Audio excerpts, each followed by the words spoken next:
Welcome to Dangerous Policy. I'm Charlene. I'm Crispin. And it is our week in review. How are you, Crispin? I'm okay. Okay, yeah. What's new? I came second in an open field poker tournament. It was good to be back playing poker in the flesh with other people. That was really nice. You didn't play online? No. It's actually illegal to play online in Australia. They prohibited it, which is an outrage. But why is that? Is it because it will move business online? Or is it just like...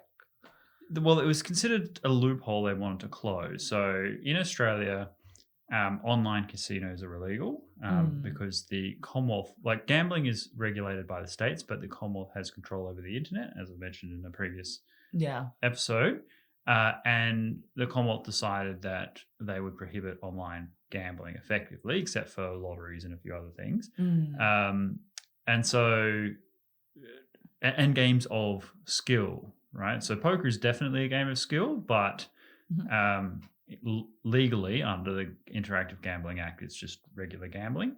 So it is therefore prohibited. Now because of the way the legislation was drafted, it effectively prohibited Australian operators, but allowed foreign operators to operate this kind of grey zone where they could still take Australian subscribers, which is why the major players, PokerStars, Party Poker, 888 Poker and the like, were operating in Australia, and the government effectively closed that loophole, which kicked them all out. So online poker, unfortunately, to provide online poker services to Australians is illegal, which just creates a whole black market. Black market. It's just abject policy failure is what it is, because everyone who wants to play poker online is absolutely able to do so using VPNs, cryptocurrencies, all this kind of stuff, but operating through unregulated websites.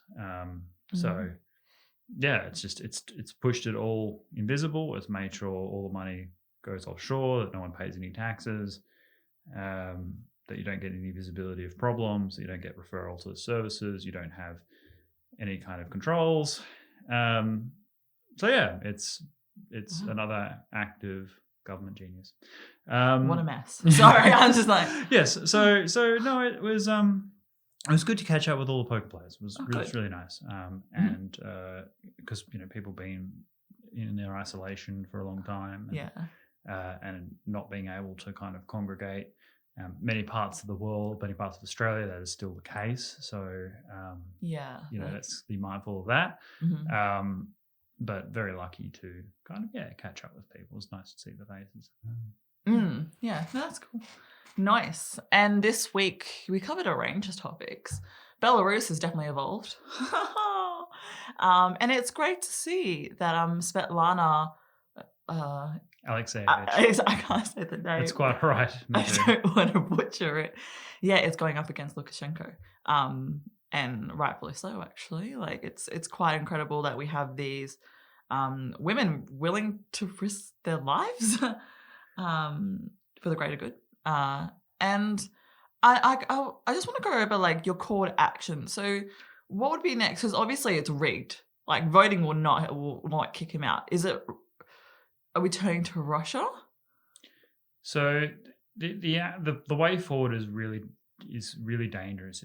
I know everyone just wants to see Lukashenko out and Belarus become this liberated, wonderful democracy that ends up, being part of the European family and progresses with the rest of the European community. And that's what we want. But there's also a reality to this, a geopolitical reality where Russia will not allow Belarus to become like a NATO ally. They will absolutely invade Belarus and annex the whole country before ever allowing that to happen. Why is that the case? Well, because first of all, they see Belarus as like culturally Russian in many ways, that it's part of the same sort of Slavic like family from the Russian mentality. They already see NATO as being too dangerous, having expanded all the way to Estonia. And Belarus is one of their kind of satellites. So they won't allow it to flip to being like a NATO ally. And I don't think NATO countries are willing to defend Belarus should there be a Russian intervention. There'll be plenty of like sanctions and condemnation and economic pain and all of that the Russians will be forced to bear, but there wouldn't be a military action to kick them out unless the Baltic states and the Poles decided to do something about it with American support. So I wouldn't rule it out completely, but it wouldn't be France and Germany. It would be the Americans and the Balts if that was to happen. Yeah. So what we need to do is to find a way to get Lukashenko out where he sort of leaves peaceably and that they have a transitional government that includes Lukashenko's former supporters as being enfranchised. I mean, one of the reasons Iraq collapsed into massive civil war is that when Saddam Hussein was toppled, the American military and government went through what they called a process of de-Baathification, i.e.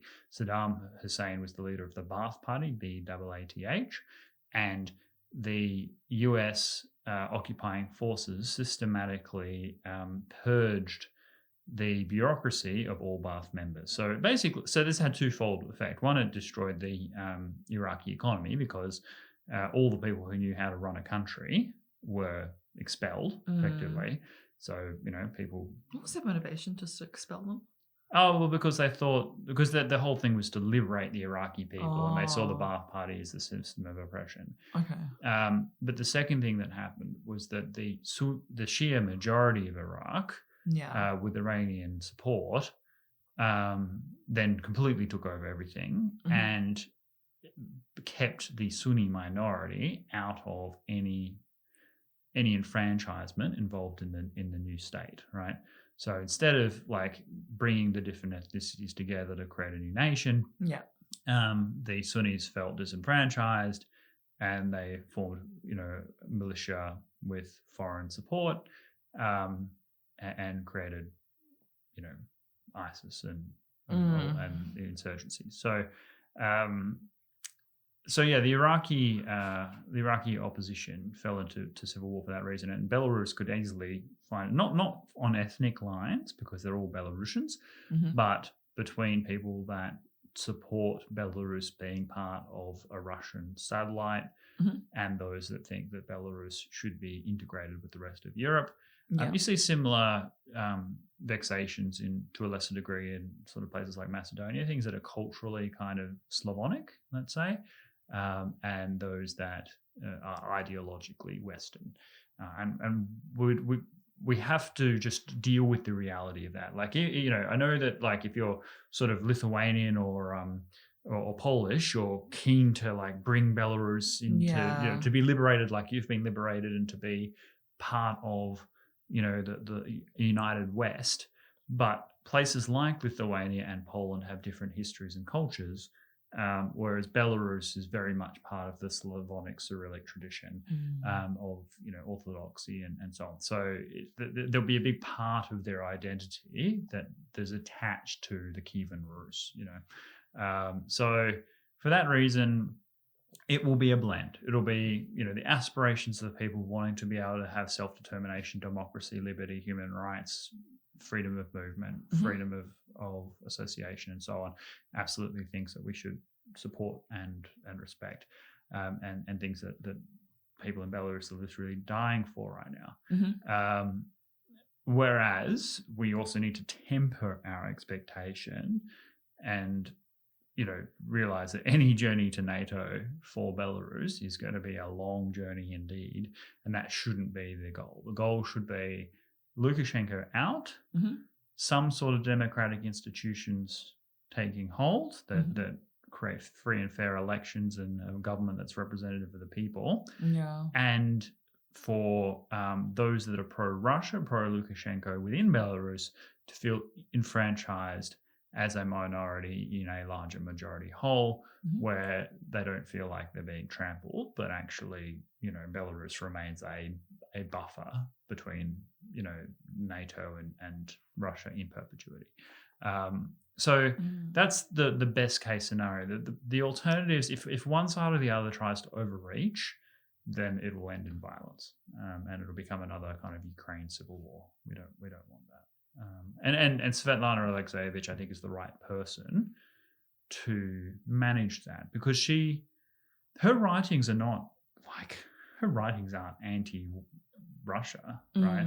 Her books tell the story, like the real story of the Soviets on the Eastern Front and things like that, like things that are human in their nature, and go to the core, not just of personal experience, but I would say the Slavic soul. Like it's, she has a deep well of respect and reverence among Russian people. So for her to be out against Lukashenko, she is the best opposition figure for Putin to deal with that he can hope for, right? Because she will speak up for the young people of Belarus and to have, you know, a future of freedom and democracy and liberty and so forth, but recognizing that kinship of identity that exists with the Russians, and will not break those bonds. Whereas, you know, if you get young people who have fought and suffered and been persecuted to try and get out Lukashenko, why would they compromise? They'll seek total victory. And therefore, you know, all the things that Lukashenko goes on about, you know, selfishly, as a fear, i.e. that his supporters will be persecuted, etc., if he goes, well, all of those things will come to pass. They won't come to pass if Svetlana Alexeyevich is the one who they're dealing with, because she can keep a lid just through her own. And I mean, people might even think I'm being naive with this, but I think that young people in Belarus respect her so much that if she was to get Lukashenko out and say, all right, now you all have to come to the negotiating table peaceably, however angry and resentful and however much they want to settle old scores, I think the vast majority of Belarusians would just be like, yeah, we'll do what she says.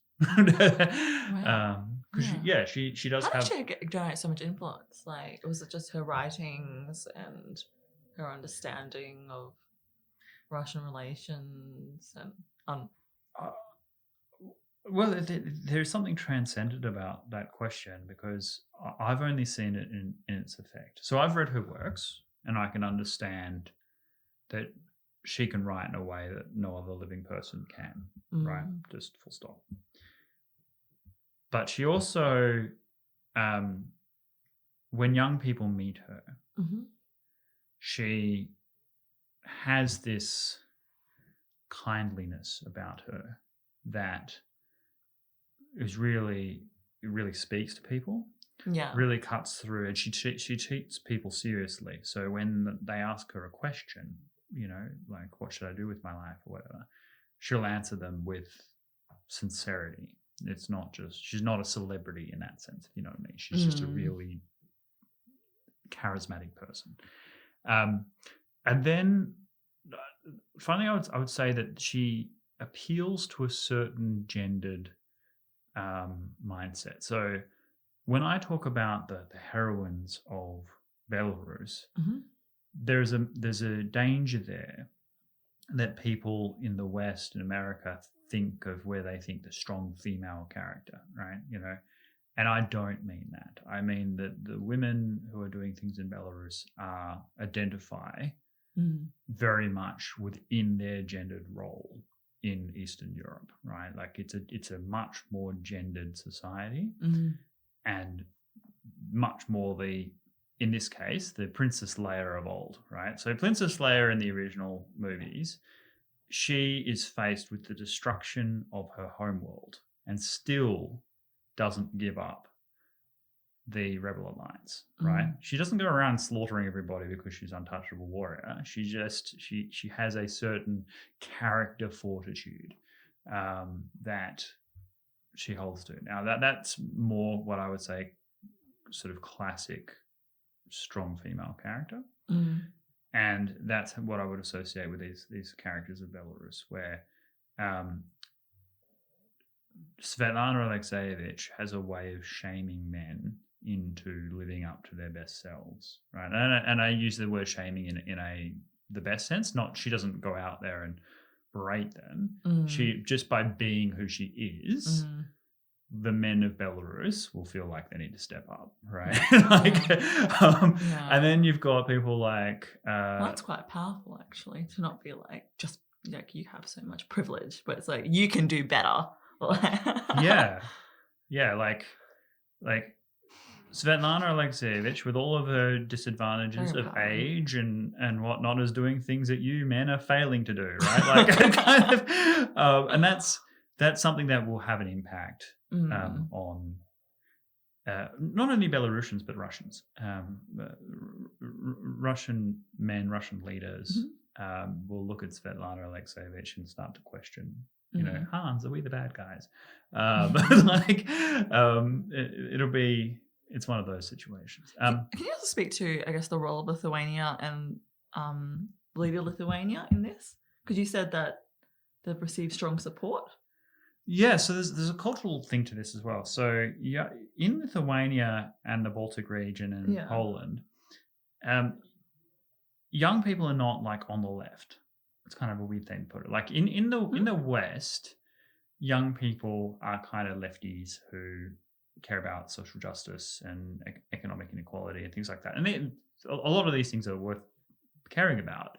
But the conservatives would be more associated with older people, whereas the reverse is true in these Lithuania, Latvia, Estonia, Poland, where younger people are much more associated with the right.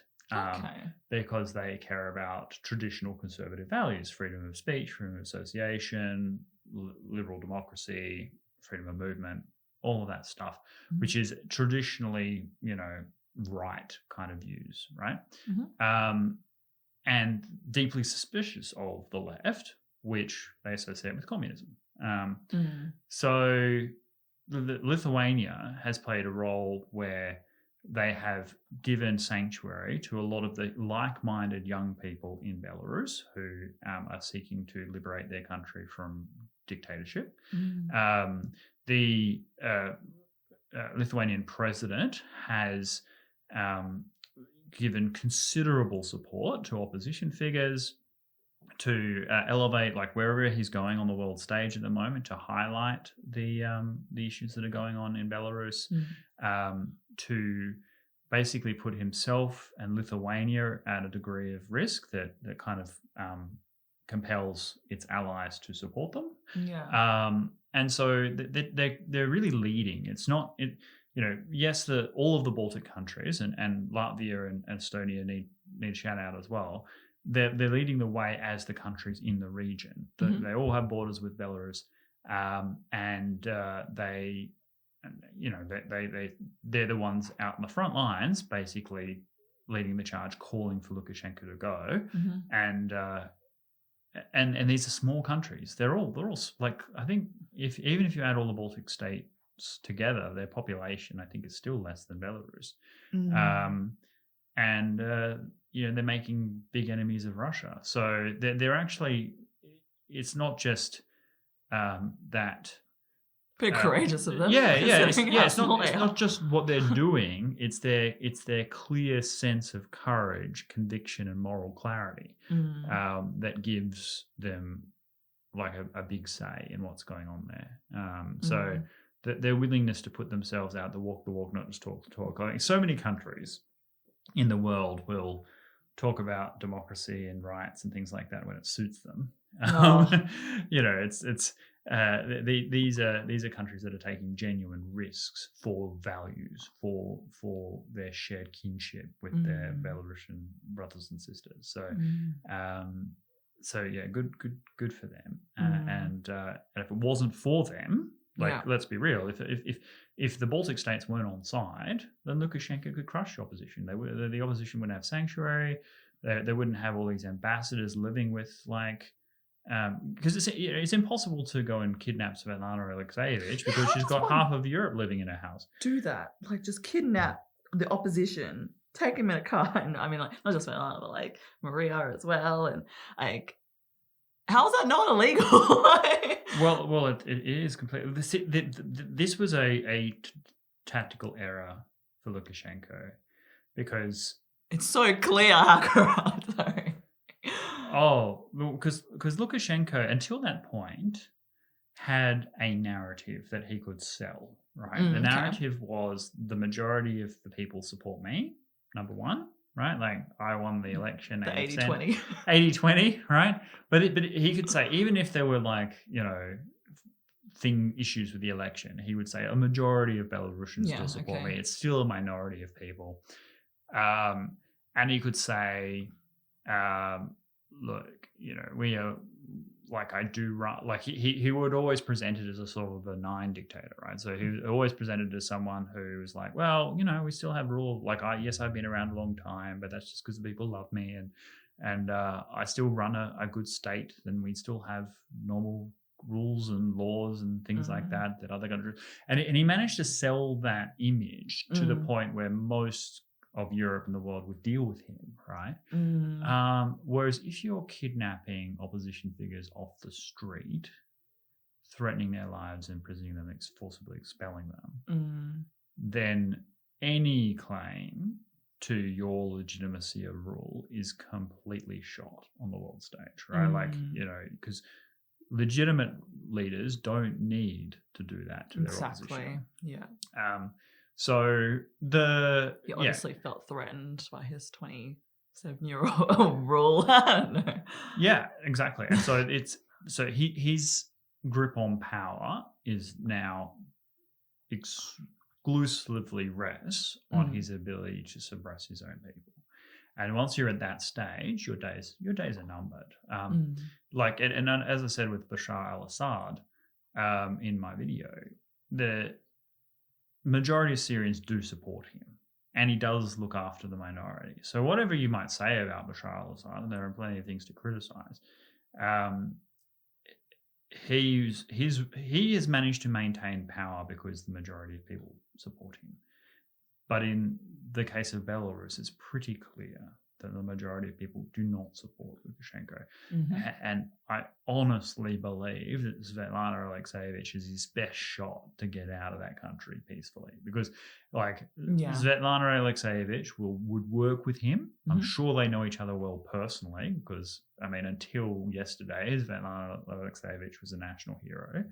That Lukashenko would have absolutely promoted and tried to associate himself with. And so he could make a deal that gets him, his family, a nice retirement in Sochi, and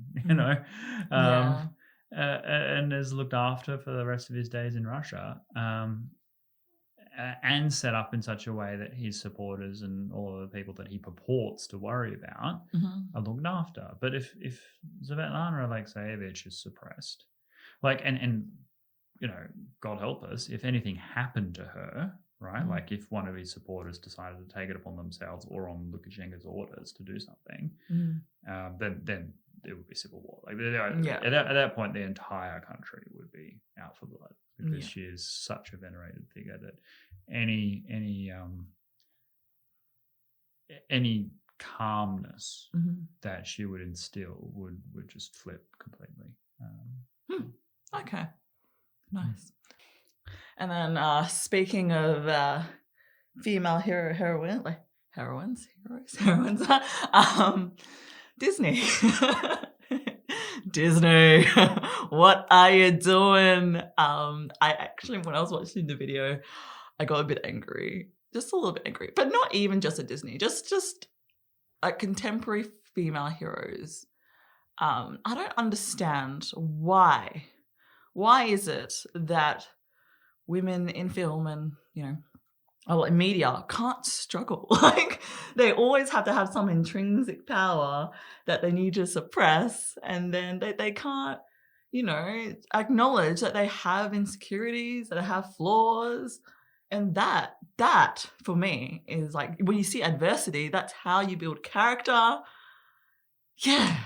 And I actually did not know that they changed the Mulan storyline. I thought they just kept it the same. You know, the whole Lion King thing. That was terrible. Oh my goodness. Never again. Like, did you watch that one? I watched bits of it. Oh, and no. I'm like, how is this live action? It was kind of like, isn't this still a cartoon? And I think it had like no emotion as well. So it was just the most boring movie I've ever watched. But yeah, no, it's quite shocking that I mean, especially in a time where Disney wants to obviously remake these movies and relive, you know, our childhood memories, that they've completely gutted all the really important, insightful parts of what made them so special. So Disney, many American corporations, but Disney in particular, has a intrinsic hypocrisy that has led them down a very dark path.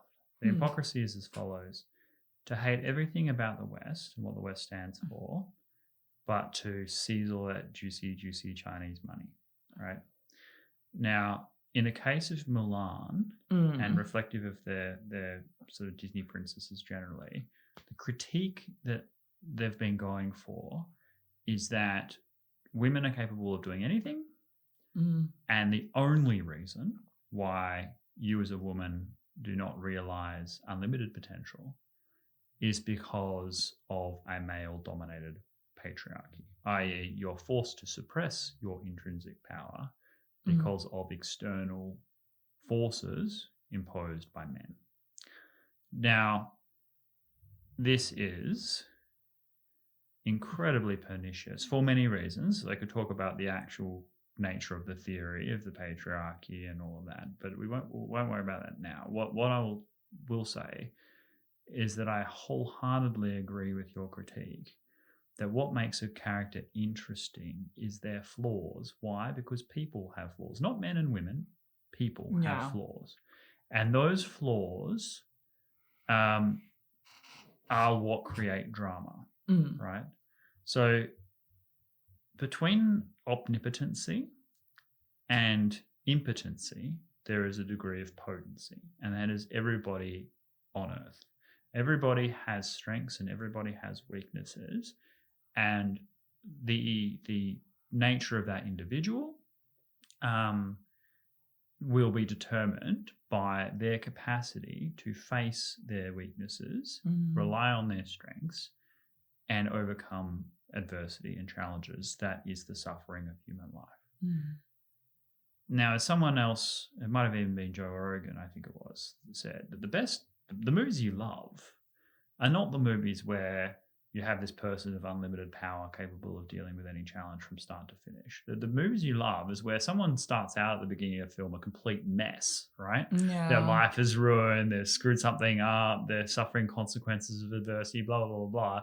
You know, their place is a mess, they're totally unkept. And then by the end of the film, they have gone through a transition that's organic and reflects their experiences to go through a story arc, if you will, to reach another point, right? And that's what people love. People want to get their allegories and stories and values from the art that they're watching. I mean, that's the whole point of storytelling. You have a beginning, a middle, and end. Like, it's not perfect all the way through.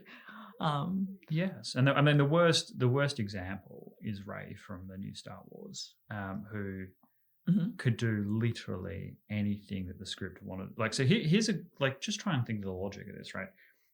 Here is a character who starts in the desert, having lived there alone her entire life.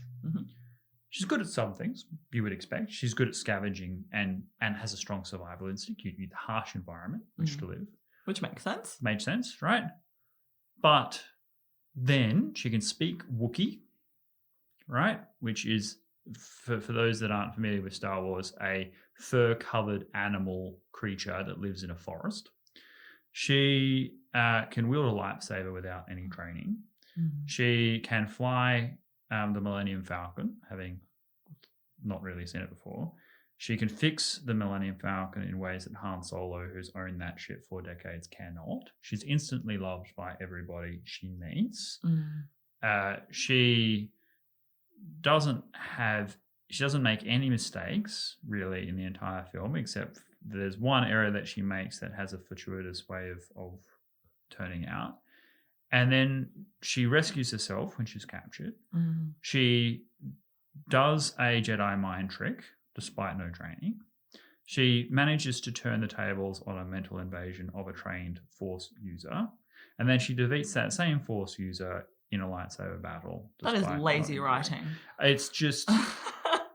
it makes the character distinctly unlikable as a Mary Sue trope. Yeah. Now, the weird thing was, it didn't have to go that way.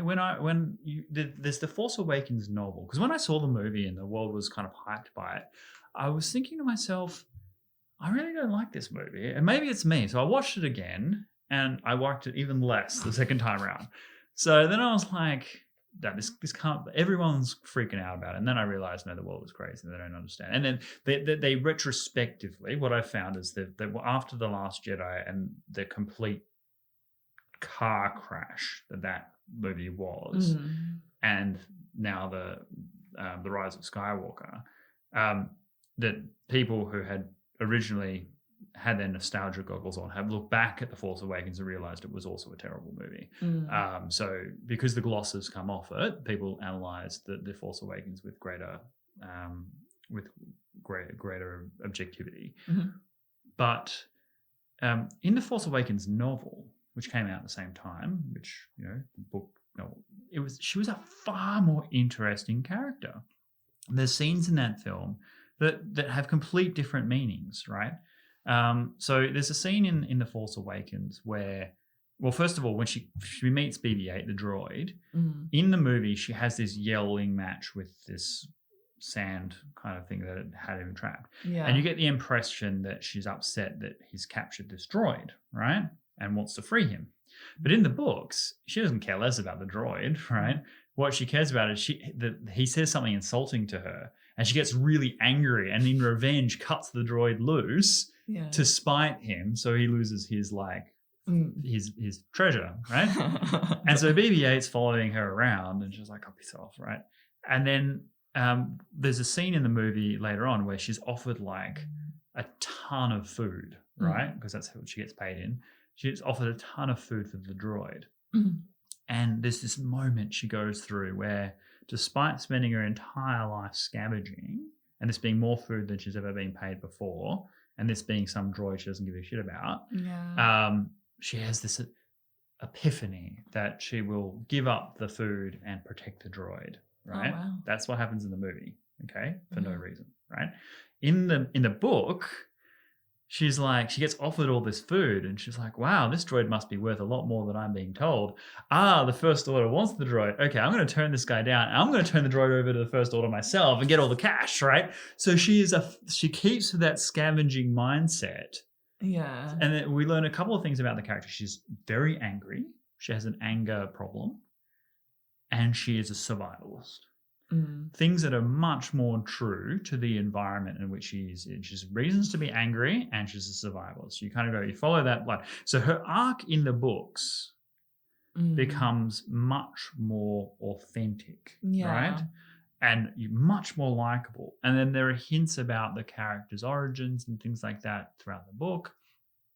And you start to see a sense of it. So what I'll do is I'll create a video at some point that remakes where I think they should have gone with that character, because I think they could have made this Star Wars epic like better than the originals, but they just, because of Disney, she had to be perfect at the start in every way.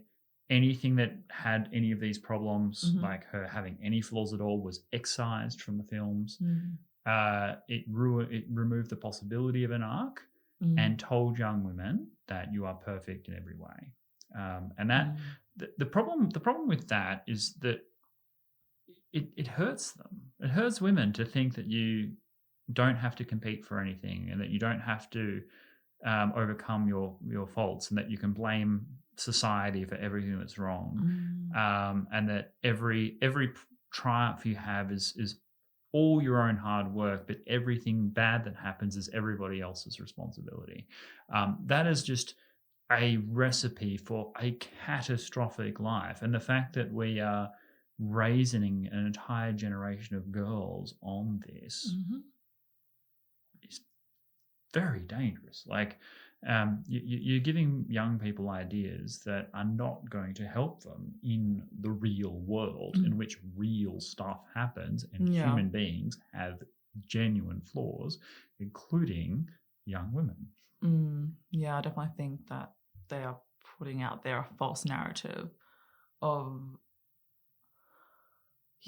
it's interesting. And then, like, you know, counter to that, like, have, again, with the messaging for men, feel guilty for doing everything to women, which is just sort of like, I don't know. I think, it is. It just speaks to me lazy, and I totally agree. Like, I wish they always say, like, to have more representation. Like, yes, I'm all for more representation, but authentic representation, not this black and white narrative that they impose on me. And it does make me frustrated, because looking back at my childhood, you know, and then you have like Disney princesses, and I'm trying to think. Yeah, it's interesting. Like, I think Mulan was the only standout, apart from, not aside that she was Asian, but like the fact that, you know, she was the one that had the most determination, within her character, compared to all the others that had to be quote unquote saved.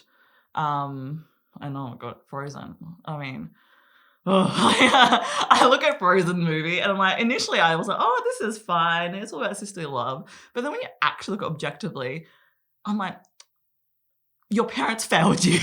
Your parents failed you. Like, oh my goodness. If your What I compare Frozen to, and it just makes my heart bleed, is Lilo and Stitch. Have you seen Lilo and Stitch? Oh, Lilo and Stitch, you mean? Lilo and Stitch. Lilo, yeah. Yeah, the Hawaiian and the alien. Yeah. Yes. Now the two sisters in that are remarkable characters. They're amazing. Yes. They have massive problems, right? You got the older sister who clearly is out of her depth trying to look after this guy, like, just clearly does not have any way of being a mother in the way that they're trying to present that. Yeah. And then you've got Lilo. I just remember that scene where her friends, like, she gets up to dance and she's all wet, and she gets into a fight with these other girls, and she's explaining that she had to go feed the fish that controlled the weather. Yeah. Right? Yeah. And then there was a scene where she's got like these spoons with little faces on them, and she's like, you know, she got them in a jar and she's shaking the spoons at the thing, and they're like, what are you doing? And she's like, my friends need to be punished. And so she's like casting a voodoo thing. This is like actual good entertainment, right? This is where you've got, what they set up is that you've got these two young women who clearly, one's a little girl, and they're out of their depth. And like, or when they got the guy that likes the older sister. Oh, and, yes. And Lilo's like, oh, she thinks you're hot. I read a diary. Yeah. Stuff that you'd relate to, right? Yeah, absolutely. Like, it's a proper sibling relationship. And when they have fights, it makes sense. Yeah. It's organic. Yeah, because they push each other. They like call each other names. Like, it's awful. Like, it's a brawl. Whereas, and then the Frozen film, she just like speaks to a door the whole time, which is just so, like, you know, if you're a younger sister, you wouldn't do that. Like, you'd be like, get out! Like, what are you doing, loser? But yeah, no, such a worlds apart. Yeah, oh, man. Okay, let's change gears. So, I was on Twitter. And I saw what was trending was Trump got a nomination for Nobel Peace Prize. Mm-hmm. And I was kind of like, wow, what did he do? And then you outlined that he put two. Can you just refresh my memory again? Yeah. So Bahrain and Israel, and have signed a peace deal. The United Arab Emirates and Israel have signed a peace deal, and Serbia and Kosovo have signed a peace deal, all in the last couple of weeks. And this, like, they've had a lot of strife against one another. Like, they've been. Well, it seemed impossible, kind of thing. Like, most Islamic majority countries in the world have not recognized the state of Israel in solidarity with the Palestinians. Israel has been invaded multiple times by its neighbors. Can you just refresh to me the history of Israel? Because you said, oh sure, yeah, because I want to know why the whole Okay, so after World War II and the enormity of the devastation of the Holocaust became known to everybody.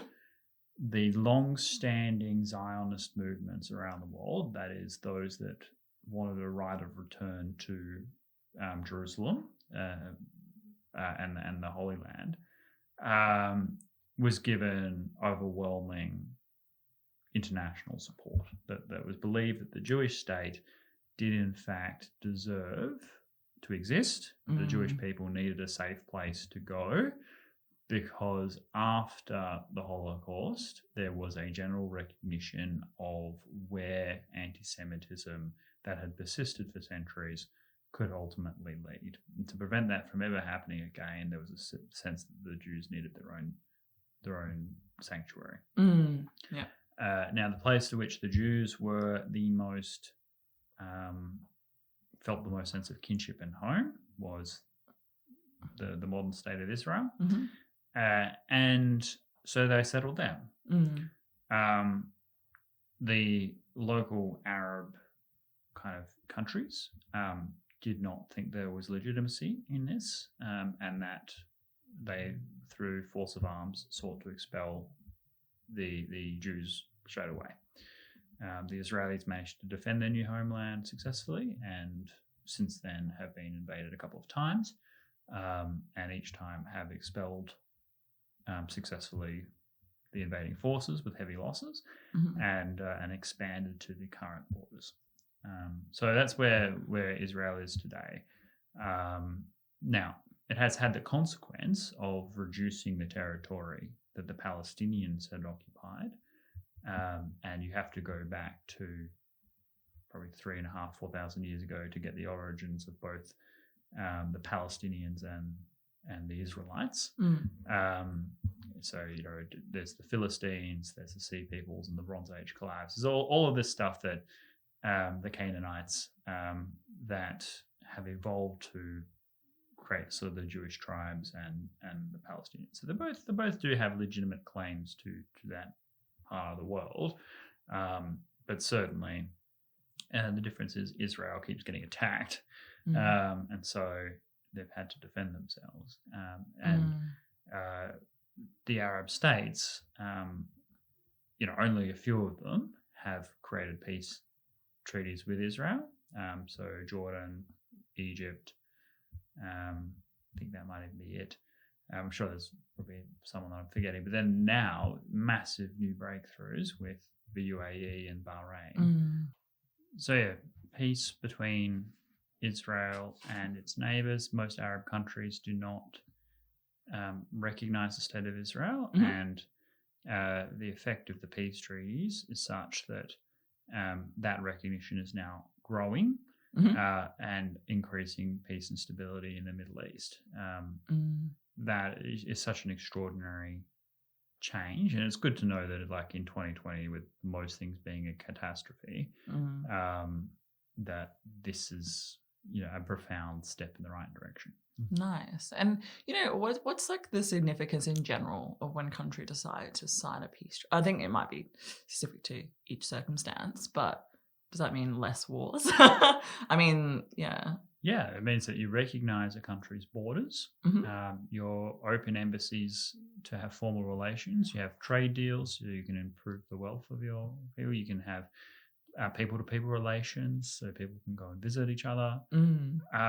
And you start to build a connection. Whereas until, now, in Bahrain maps, in Kuwaiti maps, there is no Israel. There is just occupied foreign invader, right? Seriously? Wow. Yeah. So it's every young person is raised to believe that you need to destroy the state of Israel in order to liberate the Palestinian people.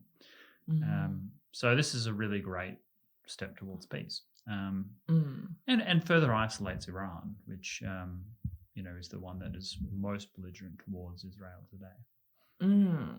Oh, and also as I mentioned in the video, shouldn't underestimate the impact of like the Saudis and whatnot allowing Israeli flights to go through their airspace. Like that, having travelled to Israel a bit, getting to Israel is a real pain because you actually have to fly through these rather annoying aerial routes that take a lot of time and cost a lot of money.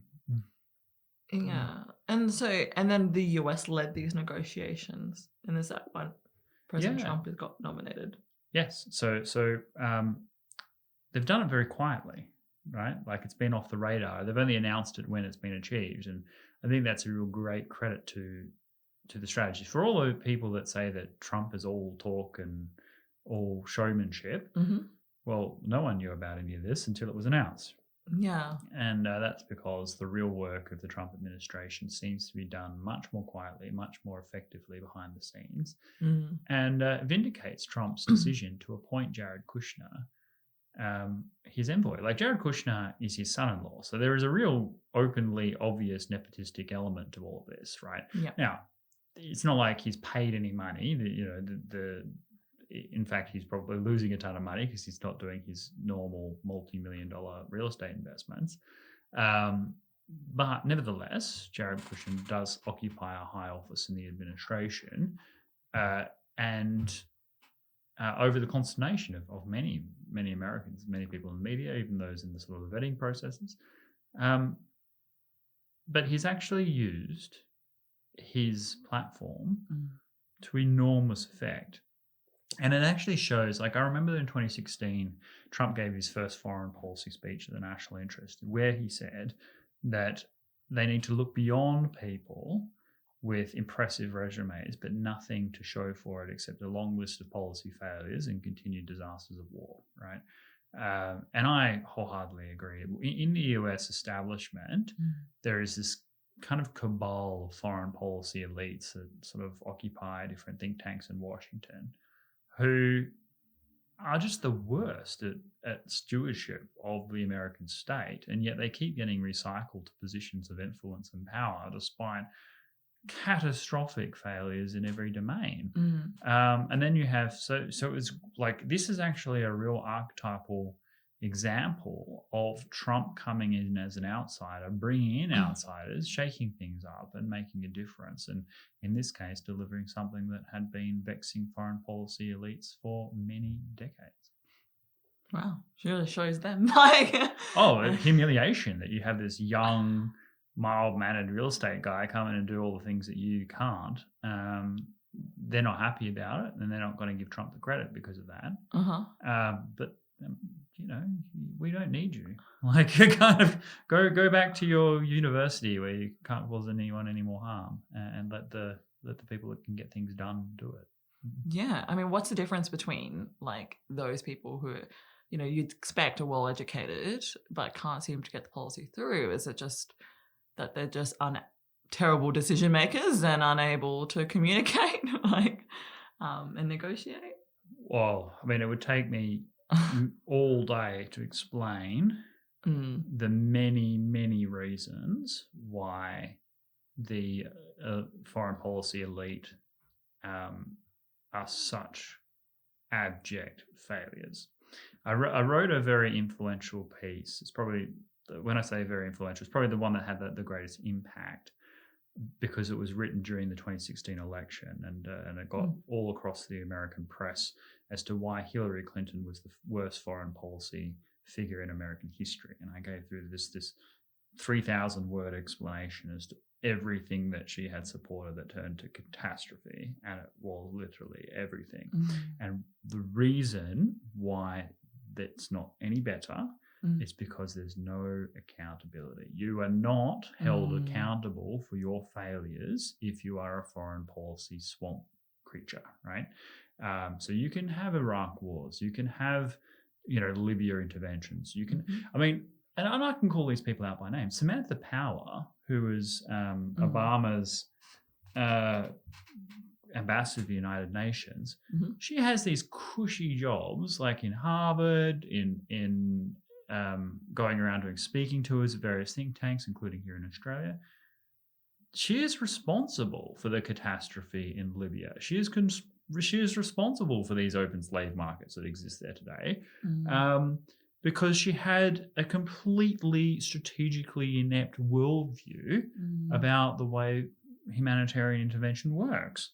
Now, I'm not saying she's a bad person, right? She obviously had the best of intentions, but there's no accountability. She's held up as Obama's former UN ambassador. Any talk about her actual real life decision making, and she was instrumental in that decision making when it came to Libya, is not. There has been some accountability for Hillary Clinton herself about Benghazi.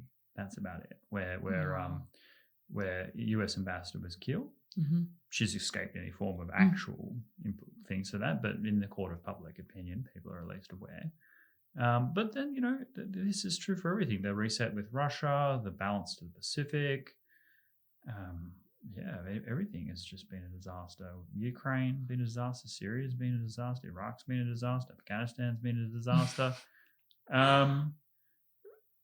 Where is the successes here, and where is the accountability? Where are the heads rolling? How the hell do they hire these people then? I mean, because of the resumes. When people get elected, they want to appear to be statesman-like, right? So they appoint people with impressive resumes, long list. Now there are a few people that are genuinely clever people, right? But they're not usually near the centers of power. And so that's why people like Richard Grenell... They're so clever. No. Well, no, it's just they don't toe the line, right? So this is so the two elements that it comes down to is a lack of accountability for failure. Well, three elements: lack of accountability for failure, complete delusion about the level of competency that they actually have. And I've said this before about the nuclear strategists, right? So I compare nuclear strategists to poker players because you use the same sort of set of skills, okay? Now in poker, there is absolute accountability because if you don't succeed, you get to financial ruin, right? And so the best poker players in the world are there because they are the best poker players in the world, right? And each one of those would have played tens of millions, hundreds of millions of hands of poker, right? So they have real lived experience of how to play the game and ways of learning, and their entire success is based upon being self-critical, to identify the weaknesses of their own game and to minimize mistakes, right?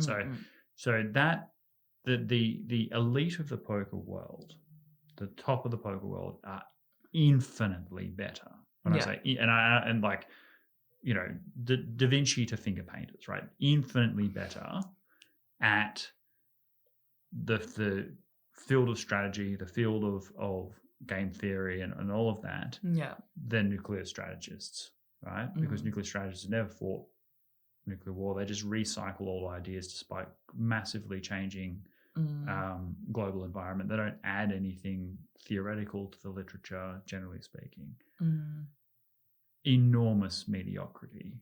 But, you can, as long as you have your posting at an Ivy League, then you get all the credibility of being an expert, despite enormous incompetence. Which blows my mind because at the end of the day, these are leaders and they are responsible for people's lives. They are responsible for people's lives, and you're going to put incompetent people in power that can't do much and ends up being worse, and you don't have any accountability. No, that's a broken system. Yes, it's about resume, not results. Doesn't matter how bad you mess up, as long as you've got the right recommendations. Oh. And then the last thing is cultural, which is that in the US system, if you're in the elite in-group, right, which I'm regrettably familiar with. What does that even mean? I have no idea. Is that so there like the same people keep getting like you keep getting appointed to different things because it's very much a network, right? You know people who know people who know people. Okay. And one of the unwritten golden rules is if you are in that elite group, you don't criticize other members of that elite group, right? And you get rewarded for that by getting these postings and things like that. So Trump's insurgent candidacy blew a hole in all of that. And there are people that are smarter than this that are just straight cowards who won't say things for fear of being cancelled, but in a different sort of way, professionally cancelled, i.e. blacklisted out of the elite networks. People who just won't admit obvious truths because it would make them diminished in the eyes of their less competent peers. And so there's a professional cowardice, there is a anti-accountability mentality, and there is the rise of people that don't deliver results. And Trump has seen that, and Trump still has a ways, like if he gets reelected, and it's a big if, not a real if, but big if, if he gets reelected, his primary task should be to complete the drain the swamp kind of approach and bring in people who can deliver outcomes and just break the power of these kind of elite groups. So when his biggest mistake early on was he wanted to repair relationships with the Republican Party. So he accepted all of these people who were kind of pushed on him that didn't agree with his agenda, right? And we're seeing report after report right now, and Bob Woodward's new book on Trump's White House really lays this out too, by all reports, that people like Secretary Mattis, Cohn, his former chief of staff, Reince Priebus, like all of these people who are these like classic Republican globalists, instead of carrying out the wishes of the president, as is their job, they saw their occupation as managing the president to prevent him from doing things that they didn't like. And that means nothing happens. That means nothing happens, and it means that they continue with failed policies. Like Trump has a mandate for America First, right? He should have people in there smashing down doors to get that done, and that's why I like Richard Grenell so much, because he is both an intellectual but also a genuine appointee, let's say. Trump needs to, if he gets reelected, his main order of business should be the de-systematizing of the fake meritocracy of the Washington elite. Like he needs to get them all out, and not listen to anyone in the party apparatus says, oh, you want to mend relations with the party. No, you don't want to do that. You want to get rid of those people and put in better people. Cut them down. Absolutely. I mean, no American should feel anything but abject rage at how ill their leaders have served them over the past 30 years. To go from hyper-partisan global power to hyperpower that could take on the entire world to now, in the space of 25 years, being basically overthrown by the East. You couldn't have, just by throwing darts at the wall as to what policy you adopt, you could not have done a worse job. If you didn't know better, you would assume that these people were trying to destroy the country, right? Endless wars, complete failure of aligning means and ends, total like dislocation of what their strategic priorities actually are. The worst people to actually execute those bad ideas anyway. Massive debts run up on the backs of American taxpayers.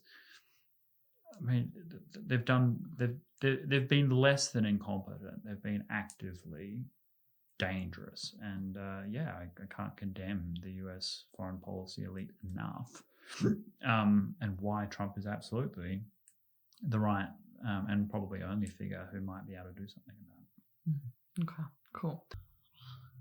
I'm going to go completely off topic, okay? This is not related to anything we've talked so far all this week.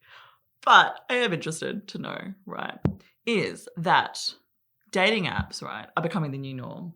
You know, people are meeting online, and I mean, we basically all live on our phones, so that's not to surprise. But what do you think about like dating apps actually changing the way other interactions, you know, like the classic pickup line in person? Like immediately I think that's kind of creepy if you didn't meet through a dating app. Like just a random off the street or something.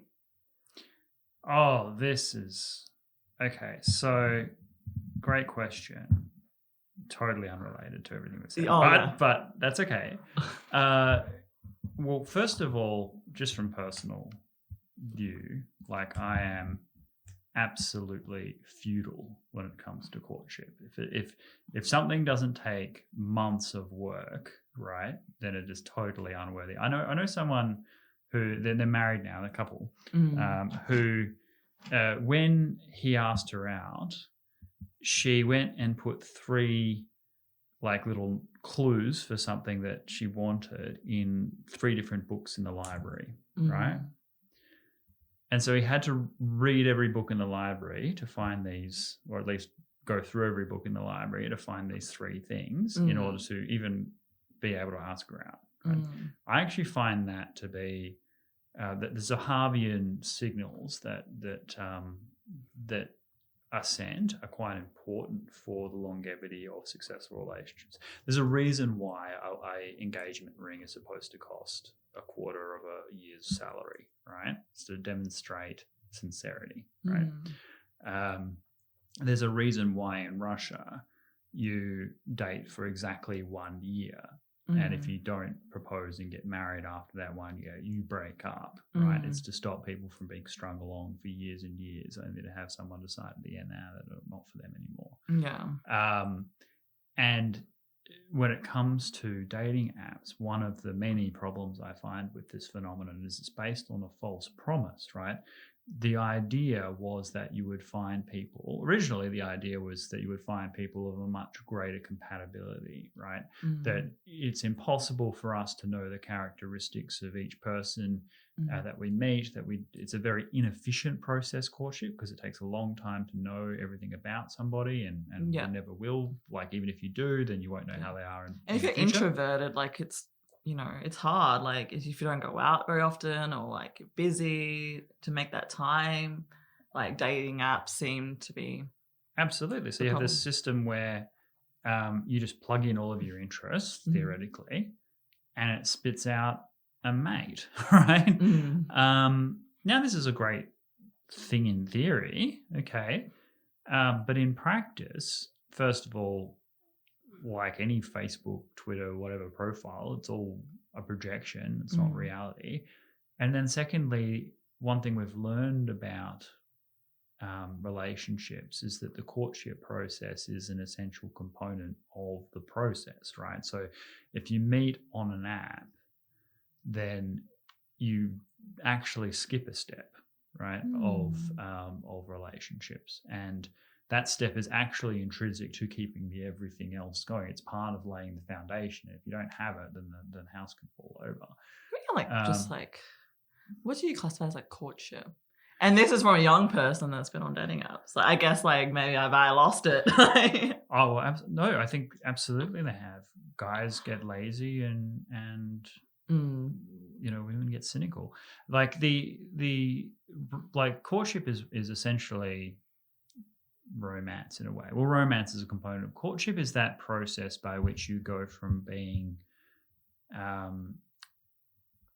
open to someone's kind of interest to being interested yourself. And then that gradual process of moving in a direction towards one another in a comfortable way, so as that when you do finally reach one another, you both are in there in the same place. And so courtship, like, you know, yes, the pickup line is very classic, but the purpose of the pickup line isn't to pick someone up. The purpose of the pickup line is to be able to initiate a conversation without it being like awkward and inappropriate, to actually be able to begin to have that genuine dialogue, rather than just say hey to, you know, 500 people you swiped right on. Like, it just it doesn't. Dating apps have sent relationships between men and women and you know, same-sex couples and everybody backwards, because of, and it's created a culture that diminishes the magic element that comes from partnership. There's a reason why the best dramas have spectacular romances. It's because those romances don't start on apps. You kind of, and also, like, it creates harm within the relationship, right? Like, if you why is that? Well, so if you've got a phone, everyone has one. Yes. If you're having a conversation on the phone, if you met, like, let's say you met your partner, you know, at a side of a pool in at the local rec centre, let's just say, right? Well, if you, after being in that relationship, went back to that poolside every day, right? Then it would cause problems in the relationship. You'd be like, why are you doing that, right? Whereas, like, everybody's on their phone all of the time. If you meet someone via an app, like, the probability that you'll meet someone else via an app is there, you know. So I'm not saying that that's, you know, fatal. I'm just saying that that is like a perennial factor that will, you know, potentially harm things down the track. I'm not coming down on people that meet on apps, right? Like, it is, as you say, the norm, and me, who loathes apps, is in the minority. But I do think that it has, you know, part of the courtship is actually part of the relationship. And if you don't have that step, if you just go, hey, you look cute, let's catch up, then you're diminishing that aspect. Now, I actually think apps are suitable if you legitimately just want to hook up with someone, right? Like, if you're so efficient. Like, if that is the goal, then sure, why not? You know, why it should be the goal, different question. Maybe you need to look at that.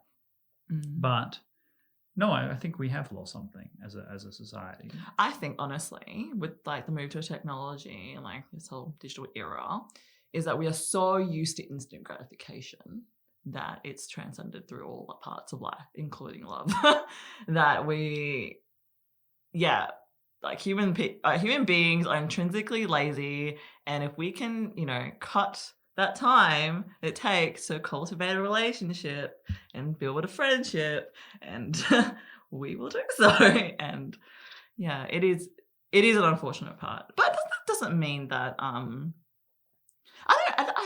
think I disagree, actually. Like, I mean, yes, I think that, well, the courtship is a way to build a foundation, or like, I think from my understanding, friendship, but like, you're obviously signaling to them subtly that you're interested. Whereas in like an app, you're a bit upfront that this is what, you know, and it could evolve from there. It could, you know, not work out, or it could work out. So you're just being more upfront with it, and you could, but that doesn't mean that you wouldn't have that space of, you know, courting. Like, I think it's still possible. Yeah, I don't know. I think the style would change. I just think if you like everything is done impersonally, right? Like there isn't much space to be surprised in an app. Okay. Like part of what makes relationships interesting is for someone who you may not normally go for to surprise you, right? Like, and that's if you have an app, it does not allow for that. You self-exclude those people completely from the equation. And so in some ways, even though it opens up in terms of efficiency the time, it actually closes off in a different dimension where you know, people that might be right for you may not be the person that you've been looking for. And so that's just, and that's what courtship does. Like that's what gives love and romance its actual magic, the sense that you are not in control of that process. People don't control who they fall in love with and why. The fact that they are in love is the interesting bit, right? And so how that happens, I think it's quite important. I think it is quite important that there is something reflective of all of human evolution, that this happens sort of organically, that we are actually biologically and psychologically adapted to having, you know, men and women find each other through normal means. Now, do you still go up to people in the bar? to go against the girl? I mean, I think it's easy if you're as I friends. said, I'm feudal, right? So I don't even by previous standards, I would have been a straught traditionalist on, like, when I say traditionalist doesn't mean prude, right? Like I think hooking up and stuff is a different, like if you meet someone at a party or whatever, it's a different setting. But if you are trying to actually find someone to have a relationship with, I have very strict expectations of myself. That, you know, if I haven't made, like if I'm going to give someone a gift, like it's a gift that they won't forget, right? Like it, you know, it's that it has, if it doesn't involve thoughtfulness and time and effort and mental energy, then it's not worth anything, right? Like it's just your relationship is to the value of your investment, and maybe that's, like, this is just my personal view. There are plenty of people that will disagree with me.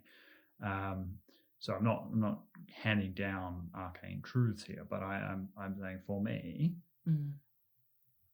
its worth is in many ways difficulty to acquire. Now, actually, this is really good advice for young women, actually, who want to find a partner who cares. That don't be too easy. Oh yeah, right? My mum tells me that all the time. And you know what was interesting, actually? I had advice from a friend. He basically was like, no, this is actually an ex-boyfriend. This is actually an ex-boyfriend. Well, I know, and I found out that like he took all these girls on really fancy dinner dates, really fancy. Spent so much money on them, and then comes to me and was like, yeah, no, let's just meet at a cafe. Like, it's a normal cafe. And I was like, how come these girls get fancy dinner dates? He's like, because I want a relationship with you. It is so backwards, Crispin. But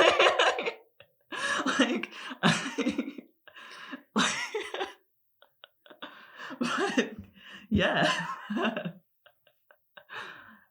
I don't know. I don't have anything to say to that. I mean, and look, I'm not necessarily the best person to give relationship advice. I'm not exactly married, and my history of relationships is long and dubious. But the, you know, just to, I guess, finish up, there's nothing right or wrong, right? Like if people are happy in their apps and they find people that they care about and things work and it works for them, then great, right? All I'd be flagging is that we should be cognizant of the differences, right? Like there is a difference between meeting somebody and over time, pursuing them, right? To a point where like they, obviously in the bounds of good taste and honor, right? And, you don't do anything unwelcome. But like you, that you do go through a process there. Both of you do. That process does not exist to the same degree in an app. Now, there are benefits of the app, but that is one of the drawbacks. Yeah. And we need to be cognizant of the drawback and its implications so that we can account for it in sustaining relationships that do exist online. And when I should say online, I don't mean I actually do mean specifically dating apps. I think if people meet online in like various forums or like, they meet up at a game that they both like online or whatever, and they meet that, if they physically happen to meet online and then meet offline and continue the relationship, that's a different category because you didn't actually meet for the intention to date, right? Yeah, I agree. Because that organic process still happens. Okay, it's purely the dating apps, which I think, on balance, have done us a disservice. Okay. Leave your thoughts down below. Any comments, any questions? Definitely give me food for thought. I met my partner online, so on the app, so it's not like, it doesn't work. I'm a pessimist. Anyway, if you like this video, please consider like and subscribing.